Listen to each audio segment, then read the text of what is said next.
think we have a lot of M1s, M2s, as well as M3s on here. And some of us may not have had previous experience in it. I want to preface this with also, we want it for all the students involved. We want it to be conversational. We want it to be a really chill, casual conversation. So don't be nervous.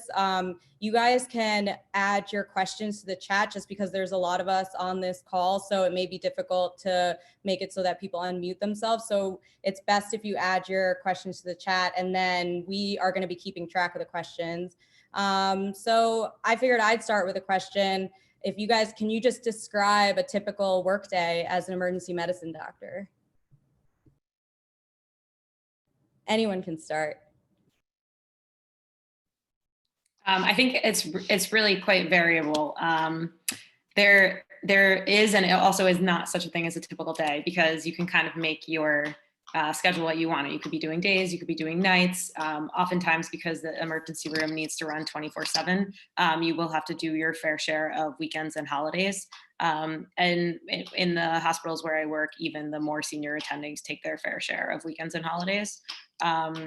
On average, full-time attendings do anywhere between 32 and 36 hours per week, but it could be more if you want to moonlight for extra money, or it could be less if, for example, you want to be part-time, or if you have a niche like education, ultrasound, administration, you can kind of buy down your clinical hours and work more in that other setting. And also, it doesn't necessarily need to be in an emergency department. There are some ER boarded physicians who decide to work in urgent care, and also in event medicine. And then there's also community and academic emergency medicine.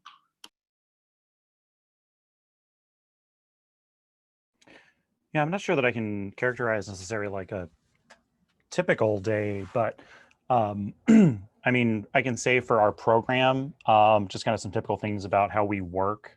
So for us, we do 9-hour shifts, and so that's 8 hours plus 1 hour of overlap with the oncoming shift. So an hour before you're done, the next people get there, and then we have sign out at a half an hour into the overlap.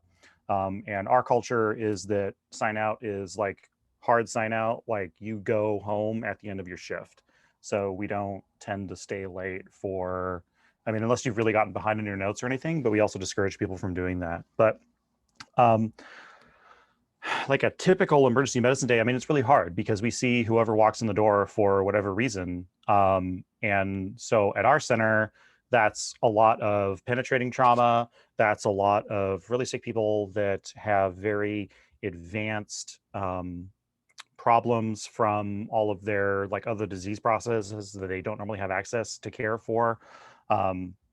So for us, that's like a lot of like resuscitation type patients. It's not a lot of low acuity Instacare kind of stuff. There's a lot of trauma, and it's just seeing things and kind of juggling things the best you can until the next team gets there.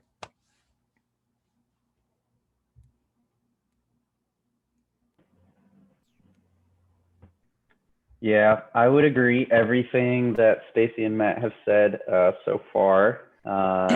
There's no typical day, and there's a lot of switching here and there between days and nights.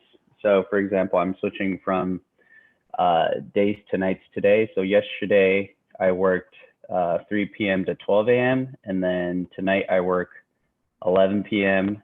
To 8 a.m. And so I slept in this morning, and then I went to get groceries and dinner and just chilled at home. And you kind of just find ways to pass time on your own sometimes. And then I'll go into shift, probably have a bagel. And in the emergency department, there's, I think most EDs share a few common things. There's patients who come in because they don't really have other places to turn, and they are requesting our help, whether it may be something as unfamiliar as a splinter or something as crazy as an infection that they've been harboring on their leg for the past week. Could be necrotic by the time that they come to the ED. And then also in the background, you have Oftentimes patients who are suffering from mental health issues, and you'll be writing your notes at a computer and you'll hear screaming and fighting, and you kind of just incorporate that into the normal background of your shift. So it's just things that you kind of get used to and learn how to handle and manage. It's a fun, hectic place. Yeah, so our program is only 12-hour shifts. We, as an intern, you work 18, and then you have 17 and 16. If you're a chief, you work 15, but then you also have like administrative time and meetings and stuff like that. That's shifts per week, not hours. Just wanted to clarify in case anyone. Sorry, it's per month. Yeah. And 12-hour shifts each. I actually chose that because it's kind of nice that you have more days off. We actually, our culture is we actually stack them a lot of the times, and if we have like 2 ER blocks, we could stack them and then like go on vacation back in the day, and we'd have like, I don't know, like 5-6 days off when we go somewhere. I remember one time I went to like Iceland in between blocks. So it's that's why I like the 12-hour shifts. When you go into the ER, we have different parts of the ER. You have your critical care area, your normal main area, and your peds area with urgent care. And it's kind of different per year. So I would say that when you're an intern, you kind of like just gotta focus on surviving and trying to figure out what's going on. When you're a second year, you start like running your area, and when you're like a senior, you kind of run the entire department. So I've had situations where it gets really busy in like the critical care trauma bay area, and you would basically bounce from like your normal patient that's like complaining about back pain to like a cardiac arrest, and then if you have to pick up a peds patient, then like take off all your gowns and like go see a peds patient. So it's kind of fun. It's pretty hectic. It gets a little crazy at times, but it's always exciting. Did you guys know going into med school that you might pursue EM? I know people sometimes have scribing experience or something like that, or was it something you figured out once you were on rotations? No, so I was a paramedic prior to med school, and I basically went to med school to be an EM doctor. I tried to like keep an open mind throughout everything, and I briefly flirted with anesthesia, but then decided that once I had an EM rotation again, like I knew that like this is my tribe, these are my people, this is where I belong, this is like what I want to be my family, my work family, and I just fit in, and I knew like that was it. And so for me, it was a lot of like the fit and the culture and the people and helping me decide that.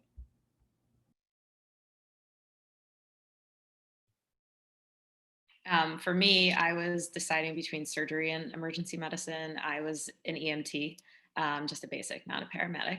And I had done that for a while, and then I took a gap year working in a plastic surgery office. And entering med school, I kind of got mentors in both fields. I think I was quite undecided, but what drove me towards emergency medicine was 2 things.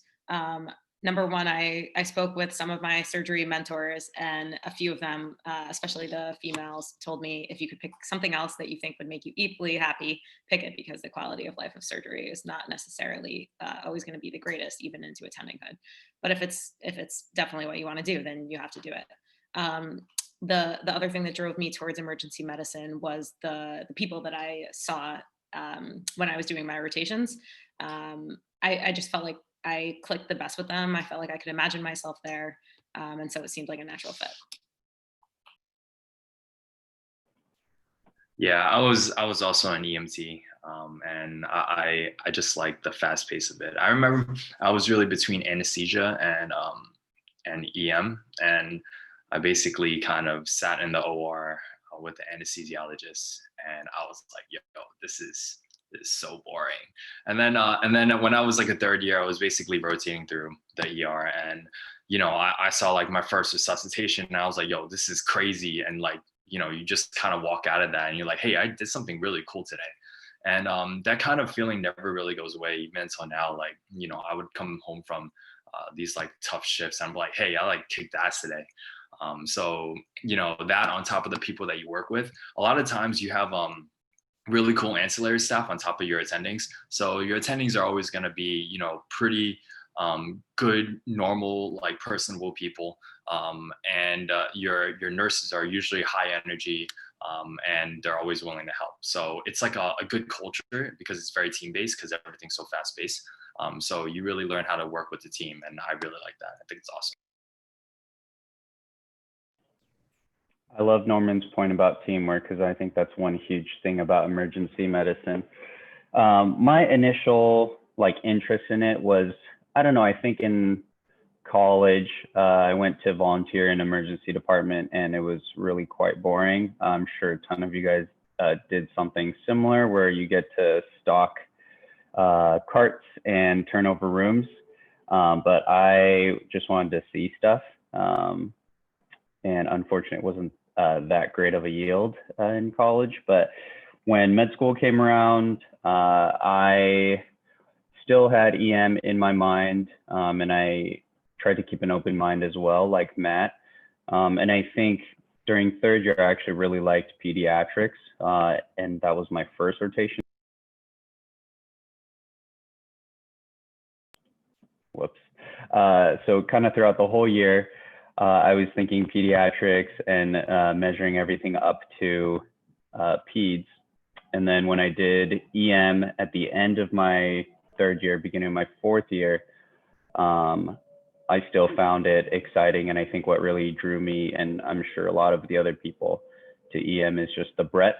I realized that I didn't want to give up adult pathology and seeing adults, and that includes those who are homeless and those who have mental illnesses and those who are dependent on alcohol. I thought all that was still really interesting. I think I wanted to make an impact in those areas as well.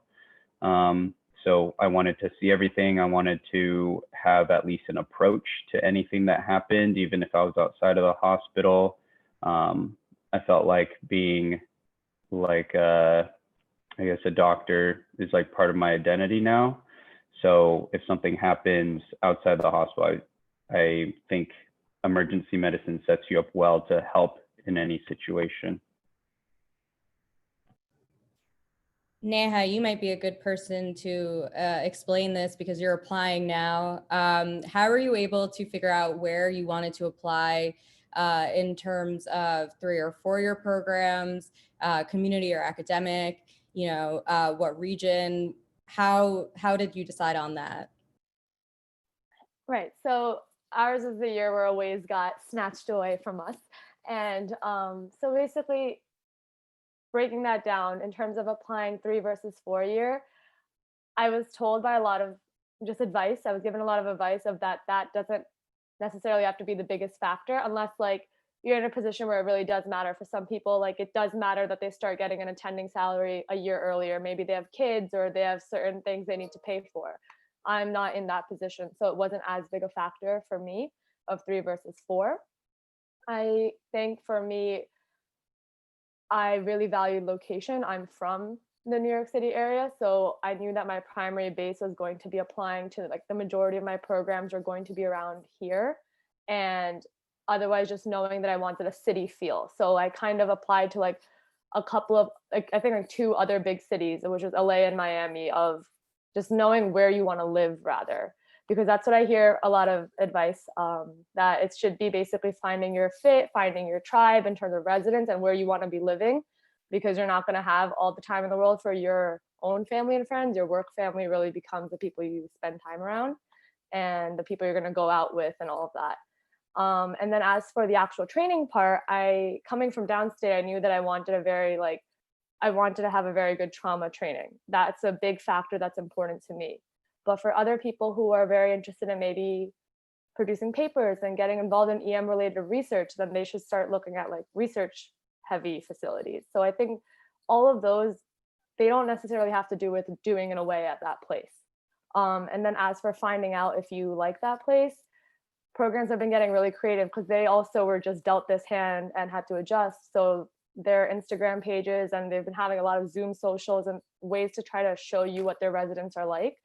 And at first I was skeptical, but as you kind of follow them throughout the months, you do start getting a little vibe of each program. So it does come across that way. So that's one way that if you don't get to do a ways that you can get to find out more. not to put you on the spot because I know that some of the residents here are programs that you're applying to, but I think we have to ask, how are these Zoom interviews going? Is it, I'm sure you get used to it after a while. Tyler, you can add. Tyler's also a fourth year who's on our council. How are the socials? I mean, I had gone to a panel and one of the PD program directors on the panel mentioned that a lot of students figure out the night before at the social whether or not they'd want to rank that program high, and you guys don't have that opportunity. So I know you mentioned that programs have been getting creative. Could you expand on that a little bit more? Because there is a chance my year, our third year class may have to also do virtual interviews. Sure. Yeah. So programs have been having like Zoom socials. A lot of times they're the night before or like surrounding your interview, maybe the week before, the week after. So one good thing is that because it's virtual, if dates line up, it's okay. Before you would have to fly out to these places and then you wouldn't have been able to attend one. So that's a plus side.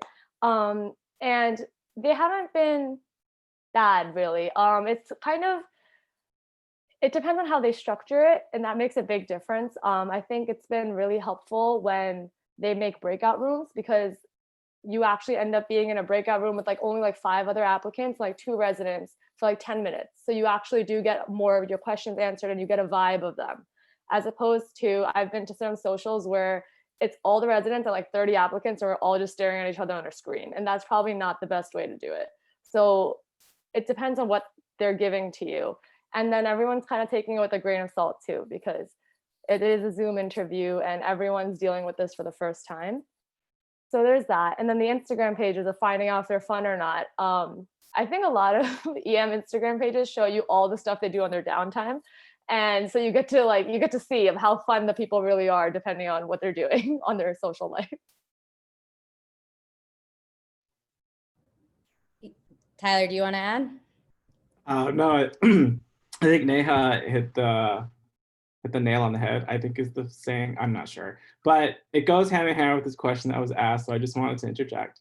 If everybody could describe what type of person goes into EM, what is the tribe or culture that you mentioned that you guys clicked with, or what are you and your residents doing for fun, either together or with the attendings?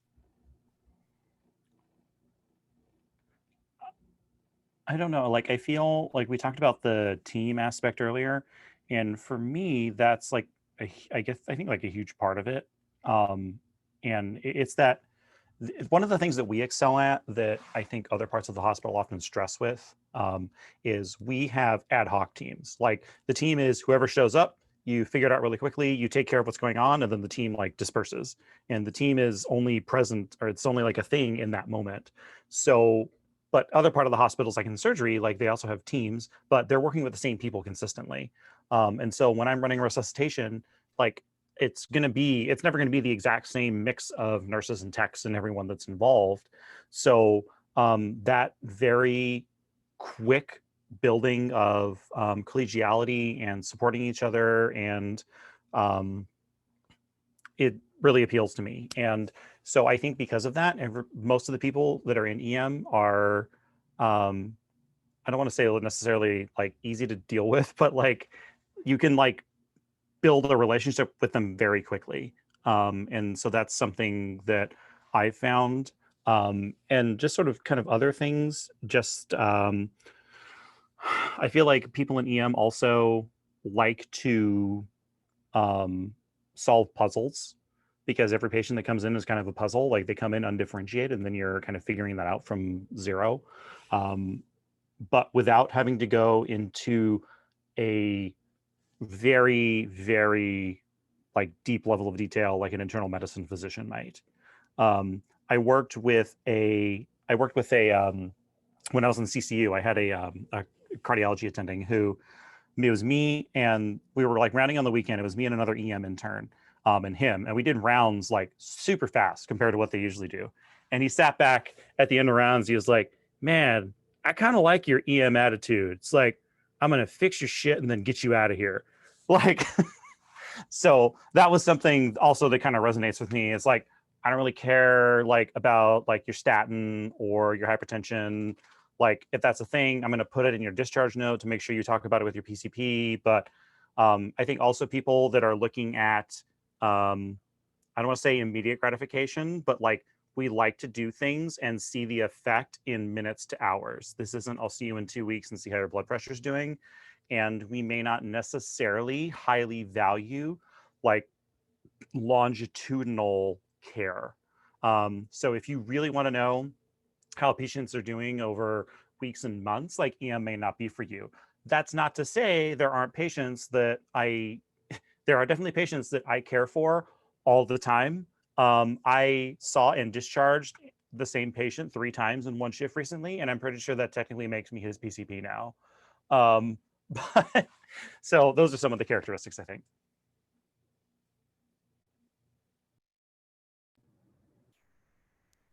All right, so you kind of have to have this mentality that you don't want to dive deep into a person's history too much. Like if you're the type that's very comprehensive and tries to like get all the information, this might not be the best specialty for you. Especially when you're in a busy ER. If someone comes in and the sole reason why they're here is because I don't know, they don't have like a PCP or something like that. You don't want to get too into the nooks and crannies of it because that might kind of bog you down. So that's kind of the personality you have to see. It's kind of like you guys ever seen that the YouTube video where like there's a dog that's like the EM doc and he's basically like sniffing out bullshit. It's like, yeah, I smell that. Like that's total bullshit. Like sometimes you kind of have to have that mentality and sometimes you have to sniff out the bullshit. So that's one thing that's kind of in the personality of like an ER doc. Like I remember like sometimes I'm in the ER overnight and it's like really cold outside. And some guy would come in and he's like, hey, I have chest pain. And this guy's like clearly homeless and he's clearly cold outside. And I'm like, hey, listen, dude, like, do you want something to eat? And it's like, yeah. It's like, do you actually have chest pain? No. I'm like, all right. So that's why you're here. So you kind of got to have that mentality. That's part of the type of personality that you kind of want to be. I don't know, Stacey, you tell me. I think that that's pretty accurate. I think to some degree you have to have some sort of ADHD or, can only keep your attention for a few minutes because like you were saying with the dog example, you're going to have constant interruptions. But also, I think that you're right in saying that you can't get bogged down on things. Like, you can't be spending like 2 hours with a non-critical patient. However, I would also say that at least the EM doctors that I'm like surrounding myself with, they all seem to be kind of very concerned with the patient's social situation. And I think that falls on the fact that EM is kind of a safety net specialty. It's not just that I'm in a safety net hospital, but rather, emergency medicine is like Matt was saying, where patients go if they don't necessarily have care anywhere else. So you might turn into their primary care doctors in some senses. And that's also kind of our responsibility. I think personality was spoken about a lot, and I know it's weighed heavily when you're applying for residency, but to get your foot in the door, you obviously have to have scores. So people want to know, how competitive is it to get into emergency medicine? In fact, today or yesterday, I'm on my surgery rotation. I mentioned to a surgeon that I wanted to go into EM, and he was like, wow, it's more competitive than surgery now. And I was surprised to hear that because I always assumed surgery was one of the most competitive specialties to go into. So yeah, how is it to get into it? So statistically, it's a very like middle of the road specialty. It's been getting kind of more competitive over the years, but it's still like step scores are basically average. Like this is not going into derm or plastics or something. And also like it's going to vary a lot. That's the specialty as a whole, but also it's going to vary a lot from program to program. So our program, for example, really doesn't put a ton of weight on board scores. Like if you pass, you pass. Like I only passed step 1 by like a couple of points. But then I scored like more like average on step 2. And so, they saw an improvement. They're like, okay, so like you didn't do well with basic science stuff that isn't relevant to what we do. Who cares? Would Other you say places. that's a common thing, actually? Like if you don't do well on step 1 and then do well on step 2, is that something that is weighed heavily on your application? Yeah, no, I think that's definitely viewed positively by at least most places probably, but the step one score was definitely a black mark on my application. And there were a number of places that I got flat out rejections from. I got rejected from one place 3 times, which I think technically means they should have interviewed me. But it like there are places that will flat out reject you because of the step one score, and it's not because it has anything to do with what kind of person you are or what kind of doctor you're going to be. It's because it's something that they can easily, filter and sort on. But it depends on that. And if you go to the Emera Match website, I think there's a specific field for whether step one failures or other like low scores or things are an issue, or whether there's a minimum that they use when they're looking at applications. And Norman, as a DO, there's a lot of us. I'm a DO candidate. How is it in emergency medicine? I don't think that should be an issue. Like Matt said, a lot of this is. I would say a lot of these interviews kind of rely on your slow, more so than anything that I've noticed. You could have the highest scores in the world and be like kind of not very good clinically, and that would weigh more than if you had a bad score and had amazing slows. So that's something you guys have to keep in mind, which is why EM is kind of competitive, but not really competitive. Like when I was applying, I don't think any of our classmates actually had issues, as coming from DO school. So I wouldn't worry too much about that. Victor and Neha, could you guys tell us a little bit about the slow especially for the M1s and M2s who may not know what it is, and how you can do well on it? I can mention something about the slow. I also want to mention something about the step one scores or step two. I haven't been asked about that in a single interview. That does not come up. It's not like, I think it's kind of like if they have a concern, they may bring it up. But if you kind of walk, toe the line, I don't think anyone brings it up at all. Matt, by the way, did you find that people brought it up because you had a lower score than you wanted? Yeah, so people, for me, like they were like, okay, you went from like barely pass to just slightly below average. So like, what's the story? Like, what happened? And like, I had some personal stuff going on, and I probably should have taken time off and like push step one back to deal with it. And so I spun it into a learning experience. It's like, hey, like I found this out about myself because like I should have put more time into me so that I did better. And everyone was like, oh, okay, like totally satisfied with that answer. Thanks. Yeah, Neha, keep going. Sorry. No, I think that's a really good, important tip for interviews in general for any M3s going forward, is that just be ready to explain anything on your application. And what I've been told is as long as you can explain it in a not BS-y way, it's fine, because like EM people generally aren't the most uptight and like you need to be perfect on every, cross your T's, dot your I's kind of thing. As long as you can explain and show that you're a person and you've been progressing, I think it's been fine. As for slows, so there's it's a standardized letter of evaluation, I believe, and it's some sort of way that EM programs can interpret your letters of recommendation so that they're not all over the place whenever any attending sends them in. It's not like this complete 700-word narrative that they write. There's certain questions and there's certain grades that they have to give you in relation to your peers, so that there's some form of standardized evaluation. And as for acquiring them, you don't, as far as the way I got them, I didn't have to ask any single attending. There was the downstate, as a rotation, gave me one, and then they give you an advisor and she writes you one. And then you can pick your advisor if you want, or they can be assigned to you. And then I rotated at Maimonides as well. And over there too, an attending overseeing the rotating student just writes you one. So there's no request format, there's no chasing down an attending, any of that. Yeah, and Victor, as a PGY1, do you have any insight on slows and how that impacted your application? I wish I did have insight, but they're blinded. Yeah, I think what Norman said about slows being really important is definitely a key thing for EM. it's hard. It's not the perfect system, but at least if you're somebody who, it sounds like most of the audience is like M1s, M2s, I think you can study hard, but even if you don't kill every like quarter, or if you don't kill step, it's okay, because come third year, you still have like your rotations, and then you have your EM rotation specifically. So that carries the most weight, as far as I know. What else? I think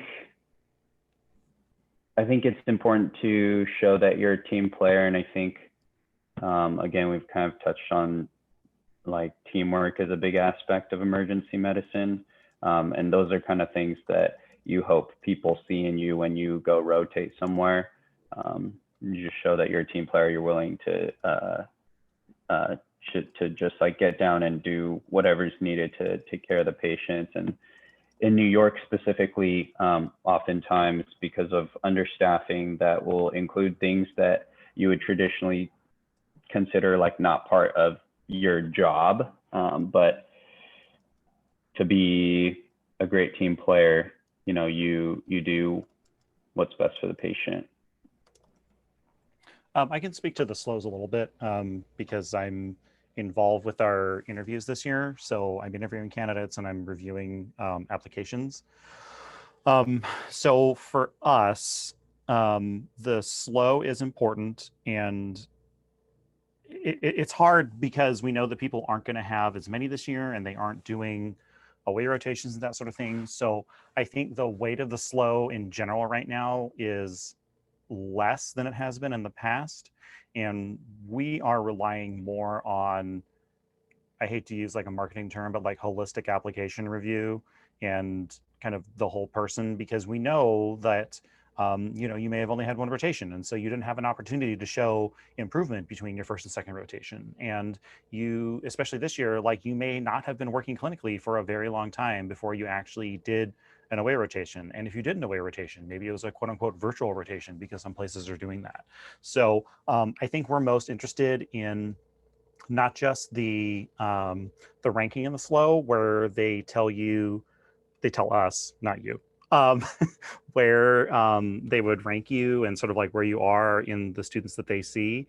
But we're most interested kind of in the text of the slow and, what it says about you, and if you're teachable and if you're easy to get along with.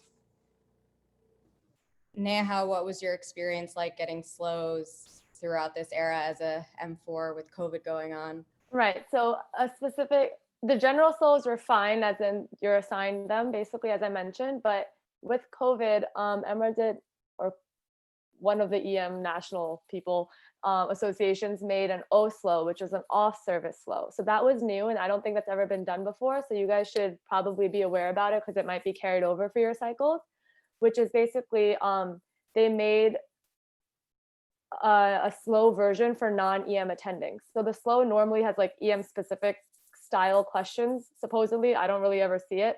And they made a version of that for off-service attending. So even if you may not have done an EM rotation, now for the first time, you could actually have an attending from a different service write you one that's supposed to carry close to the same amount of weight, not as much as if it came from actual EM attending though. So for me, I was able to get a letter that way with, she's an infectious disease doctor who I did my longitudinal experience with throughout my IM and surgery rotations. But she was someone who saw me clinically for like 6 months. So she was actually able to attest to that. And to be honest, in 2 interviews, they brought up her letter actually. They didn't bring up any of my slows, but they brought up her letter. So clearly they read it and it counted for something. Matt and Victor, I saw that both of you went to medical school in California. How were you able to match on the Northeast? So that's a long story, but the short version for me actually involves social media. So one of our attendings is very active on social media, Lauren Westifer. She has her own podcast. She's very active on Twitter. And I'd had like several interactions with her on social media, and was actually helping with some projects that she was involved in. And she's faculty here at Baystate. So when I was applying, I knew that I was going to be in the bottom of the pile because of my step scores. So I'd emailed her and was like, hey, like I'm like super interested in your program. And then she sent the PD an email, and then I got an interview from that. It's a great question. I wanted to leave California, but with everyone applying everywhere, there's a little bit of a regional bias, so there's definitely difficult. People don't really tend to believe that you want to leave where you're from a lot of the time. Part of what helped, I think, get my foot in the door was just doing emails of interest. And this is difficult because some program directors will tell you not to do them, and some will tell you to do them later, or there's just very like inconsistent guidance in that area. And this is more for like current applicants, but I think when the time is right, and I honestly have no idea when that might be for this cycle. I think just reaching out to a program who you like, a program that you're interested in, and telling them why you're interested, I think can go a long way. That's, I think, how I got my interview at MIMO. So. Yeah, but I'll add to that, because you were talking about sort of convincing people that you actually want to be like out of the area. And so this year, what has really been helpful for us in our interview process has been our social media outreach. So we have had a number of students reach out on social media or be very interactive with us and express their interest to us. And I've passed it on to the program director. And I can say specifically from my interactions running our social media accounts, there have probably been at least a half dozen people that I've said to our PD, like, hey, this person's been interacting with us a lot, like, and they said they're applying to us. So you should probably just like be aware that I've had a lot of interactions with them, and they seem like a normal, like nice person. And he was like, great, I'm going to specifically make sure to look at their application. So for us, especially, and those were a lot of people that were like out of the area or had other things that might kind of normally put them towards the bottom of the pile. And talking to our program leadership, they have been very happy with the results of those social media interactions, as well as a lot of the kind of like Zoom seminars and stuff we put on, just having those like other interactions that might normally have happened at a residency fair or something.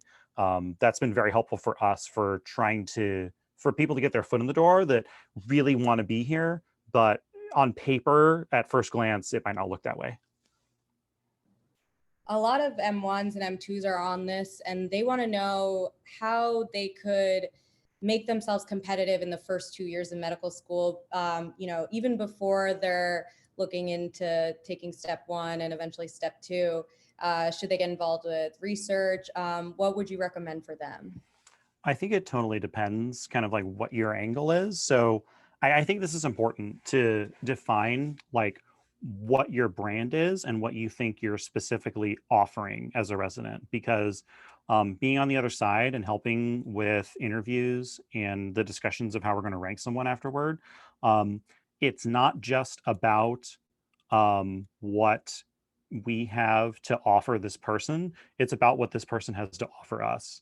And so for our center specifically, like we are trying to recruit more people that are interested in things like research and QI. And so people that have a background in that are going to be, we're going to be looking at them slightly differently than people that don't have that, or be willing to overlook certain things on their application if they have a strong background in research. But so for me, my brand that I was selling was that I am a researcher and I'm a social media person, that I can be interactive with stuff, and that my angle with research is data science, and I want to be involved with this other stuff and kind of doing large data things. And so that's kind of how I was selling myself. So for it to brand myself like that I was involved in a lot of research early on. I took a year off to do a master's degree in clinical research methods, but that was all specifically like how I was trying to brand myself and how I was trying to apply. And so I think that's going to be probably a little different for everyone. But being involved in your EMIG, taking on leadership roles, showing that you can move up in an organization and take on more responsibility. I had a conversation with our department chair just the other day where he was talking about not for residency applicants, but for hiring people after residency. He said, I am looking, he said, because we're, mostly academic, even though we're technically like a community hospital. He said, being in academics, the job is more than just showing up and seeing patients. And it can be really hard to get people to do the other parts of the job. So he says that he's always looking for people that are self-motivated, self-starters, because they tend to be eager to take on those other tasks that are like, that is the job in academics, is more than just seeing the patients and slogging through the patient list. So anything you can do to show that you're a self-starter, self-motivated, starting projects, taking on leadership roles, moving up in organizations is going to be beneficial. I think it's really neat that Matt's on here to give his perspective from the standpoint of a program looking at applicants. I'm kind of right in the middle because I don't have that sort of authority yet as an intern, but I'm also very not far removed from being an applicant myself. And I will say that it's really hard to really assert that you're bringing something to the table, but I think everybody has something. You just kind of have to think about what kind of passion brought you into medicine and just what you like to do. And I think there was like a question about like extracurriculars or like what kind of research would like look good. But I think honestly, in my opinion, you can really take whatever your passion is and like frame it in a way that will fit emergency medicine. Since again, our field is so broad, I wouldn't go into something like, I wouldn't go to a climbing gym and start climbing because that's what so many EM people like. And so, yeah, I would really just stick true to yourself. You guys are all already leaders. You're already in med school. You're already progressing through med school. So yeah, I would really just think about what drives you and see if you can turn that into something that you can put on your application. Because ultimately you want to show something for it, but you also don't want to be fake. Yeah, I'm gonna agree with Victor. Research isn't necessarily the only thing you have to do. I would say stay true to yourself. And if you're trying to get research because you want to get into like a program that's big on research, but you don't actually like it, don't do the research. There are plenty of other things that you do that could show you're a leader without you actually having to do something you don't want to do.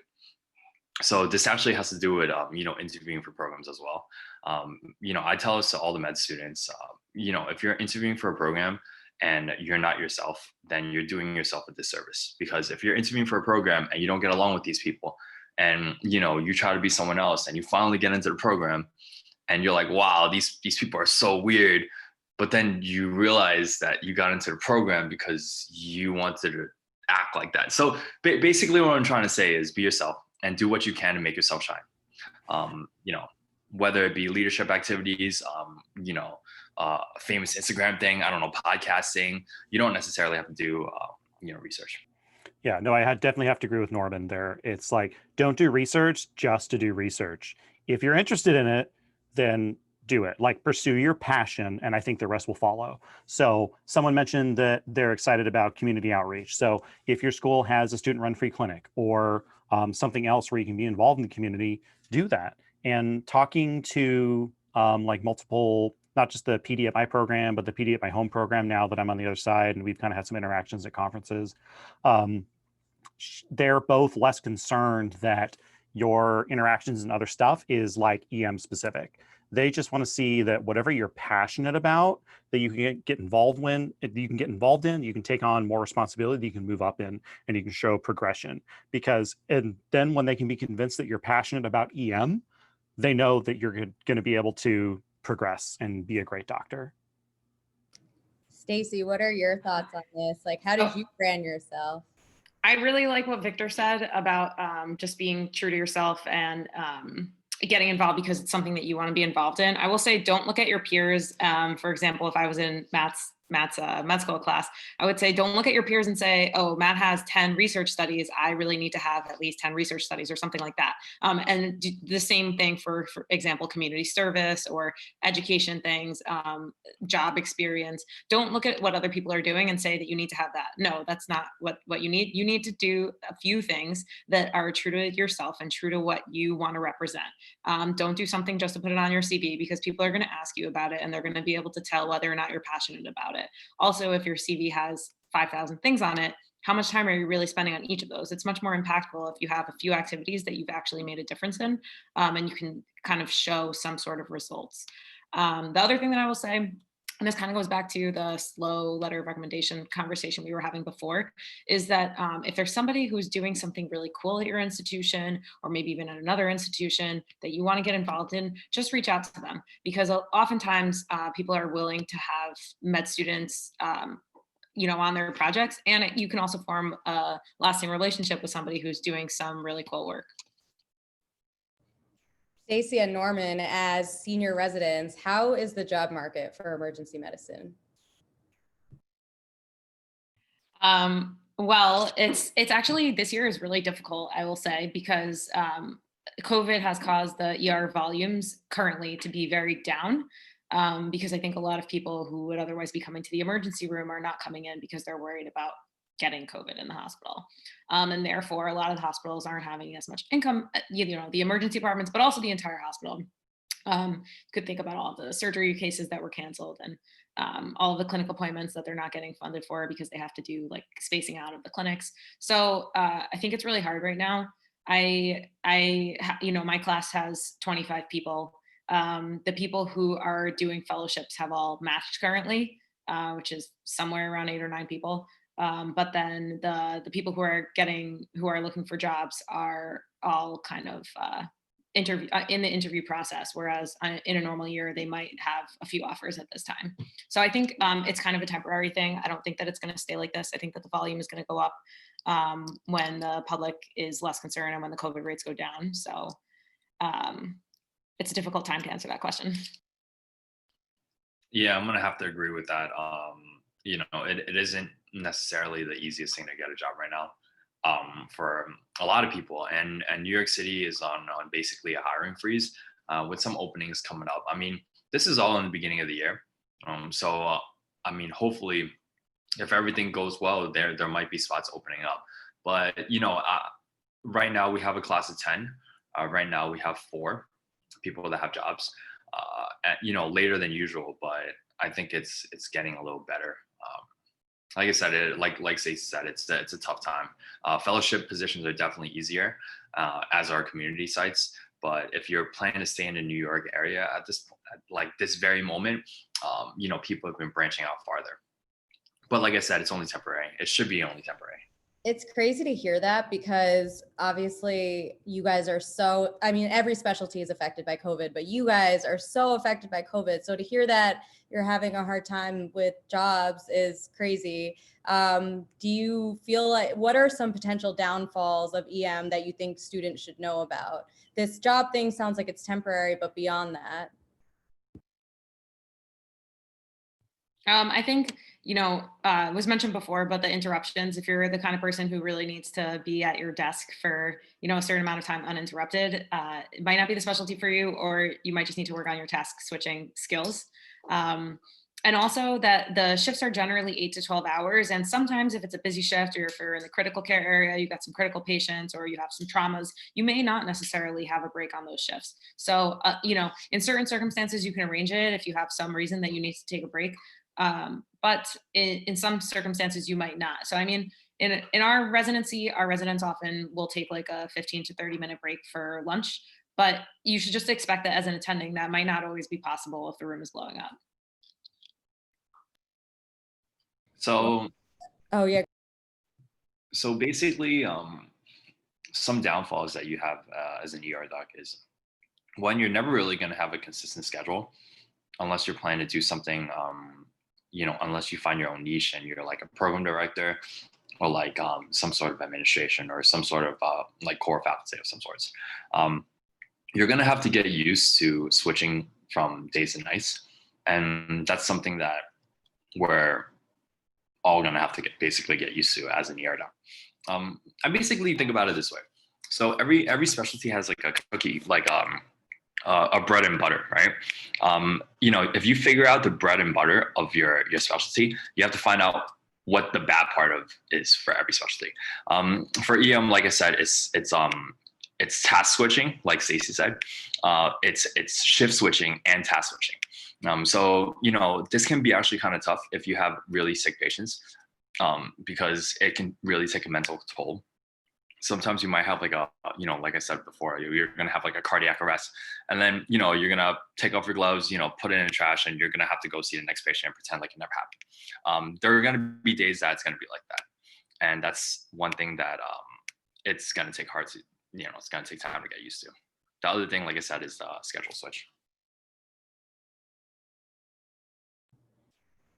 So we're coming towards the end now. So we figured we'd take the time to have you guys say some closing thoughts. Any advice you'd give a lot of us, as we said, our M1s, M2s, M3s, like what kind of advice would you give to someone in that position? So we could start with Neha. Advice. So yeah, I think it's really important to emphasize that when as M1s and M2s to just do things that you like, that you can spin all of these things in an interview to say how it's applicable to EM. That's what I found out. And just get that exposure to the ED. And as an M1 and M2, it might take you reaching out and seeking out those opportunities, but people are very receptive. The residents and the attendings in kind of any ED I've worked in, they're super nice to medical students. So definitely make the effort to reach out and just try to figure out how much you like it. That would be my advice. Thank you. And Victor? So my advice, I also typed in the chat earlier, but my big advice is give yourself opportunities to figure out what you will like, EM and other specialties as well.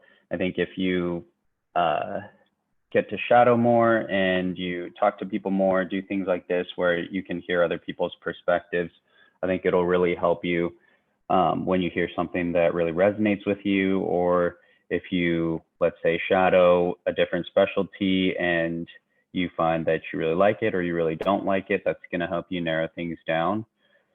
What else? There's something else. I would say first 2 years, study hard, keep yourself sane, try and work on just not sweating it out too much. It's a hard journey, but again, like for EM, I think, as you're focused on like school and then like passion or extracurriculars that you're passionate about, I think that's enough for the first 2 years, because EM really focuses on how you do on rotations, especially the EM rotation. And then I would also say to try and maintain your empathy as a budding third year or budding fourth year, because there will be days where you'll have tough patients, or you'll have patients who you feel are just frustrating, or you find the situation frustrating. But if you just try and remember what we're all here for, I think it'll help keep you going. Thank you. And Matt? So I'll say, more than anything, be true to yourself. The whole interview process on both sides, now that I can speak to being on both sides, it's a lot more about fit than I think we make it out to be. And so, like, if you're not being genuine, they're going to know. So that goes all the way down to your early med school experiences. And if you're interested in something or you love something, then run with it and just dive into it head first. Put your best foot forward, and more than anything, be yourself. Follow your passion and the rest will follow. And when people see like what the results are of you following something that you're passionate about, all the next thing is that you have to convince them of is that you're passionate about EM. Thank you. And thanks for being our non-New York representative. We love having you here. I appreciate it. Norman? Yeah, so I'm gonna be a little lighthearted about this and tell you guys to enjoy med school, because med school is probably gonna be like the last time you guys get to do whatever you want before you actually have any responsibility. Um, be true to yourself, do what you like, and don't do what you don't like. And it's probably gonna be the most fun. So enjoy. And Stacy. So I think that's a really good point, Norman. I will say for the MS ones and twos, what you're doing right now, you're already ahead of the game, trying to think about what specialty you might be wanting to apply for. So definitely don't think that you already need to have everything decided. Trust the process. It will work itself out, and you'll have kind of more clarity as you go through medical school. For the MS3s, now is the time to start narrowing down the specialties that you're thinking about.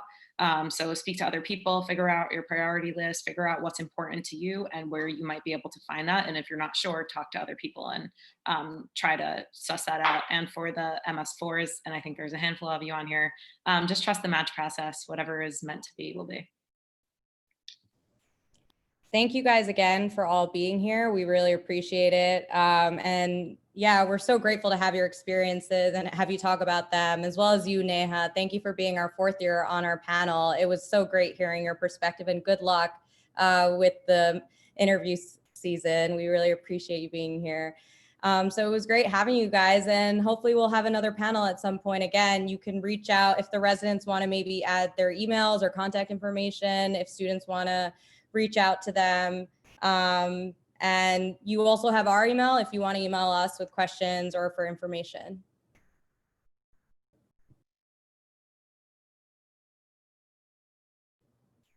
And we could send it out. We could send it out so you guys don't have to copy it right now. We'll send it out to the, you guys all got the Zoom link from Harry. Thank you to Harry for being the technical person involved with this. So we'll send you guys out an email with their emails. So thanks, guys. Thanks for Thank having me. you.